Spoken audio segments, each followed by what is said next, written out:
Let's see this question students what it is saying. अब इसके अंदर क्या है, डायरेक्शन दिया हुआ है। In the question two statements are given as statement 1 and 2। अब या तो इसके अंदर ये जो दो स्टेटमेंट दे रखे हैं या तो दोनों ही करेक्ट है या दोनों ही इनकरेक्ट है या इनमें से कोई एक करेक्ट है और एक इनकरेक्ट है, तो वो हमें फाइंड आउट करना है। For that we need to read the statement. First statement है ये, first statement, the first heart sound can be described as lub and second hurt sound can be described as dub. No doubt, love followed by dub. And always remember, love is produced by the closure of AV valve, bicuspid and tricuspid.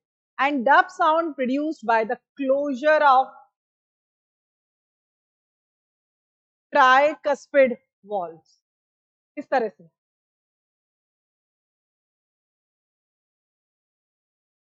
Next statement read करते हैं, क्या लिखा हुआ है। First statement correct है। The first heart sound is associated with the closure of tricuspid and bicuspid, जिसको AV valve बोलते हैं, no doubt, सही है। Second is associated with the closure of semilunar valves, यहाँ पर closure of semilunar valve लिखना चाहिए मुझे, it should be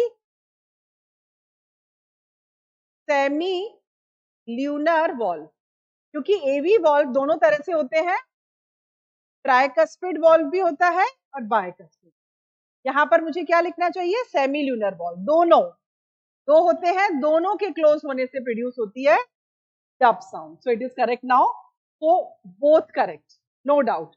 So statement 1 and 2 both are correct. So it is like this. Always remember, love by the closure of AV valve, tricuspid and bicuspid, and dub by the closure of semilunar valve, दोनों ही, ठीक है।